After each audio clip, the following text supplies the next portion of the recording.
in the media is what's happening this year versus last year. And so, in looking at the numbers that I run every week, this year, the first week of September, we had 7,126 houses for sale, and the previous 30 days, we had 2,531 houses go under contract. There were a 2.8 month supply of houses, a 1.2 month supply of rentals, and for houses that settled the previous 30 days, a 2.9 month supply of houses.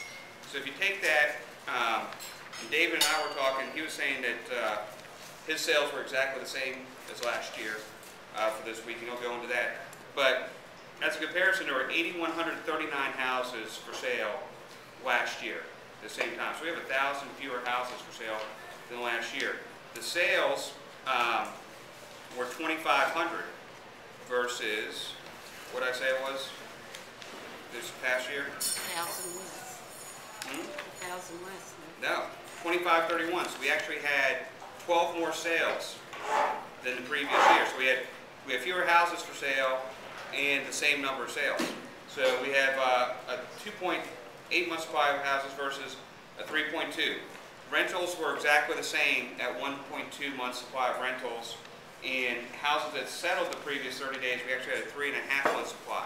So more houses are closing, and one of the things that you read and see in the news and everything is that the short sale skids have been greased, and I think maybe that's a result is that more short sales are starting to close this year versus last year. So we'll just have to keep an eye on that.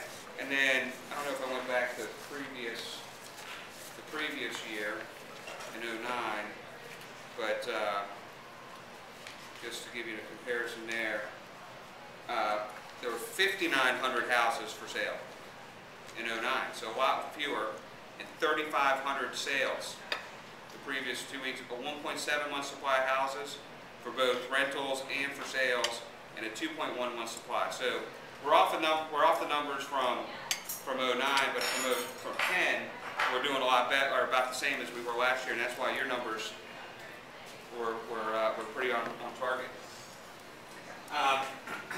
One of the things that came out in the news, I don't know if you guys saw it, but the U.S. is suing 17 banks over the mortgage-backed securities. Did you see that? Yeah. 17 banks are being sued.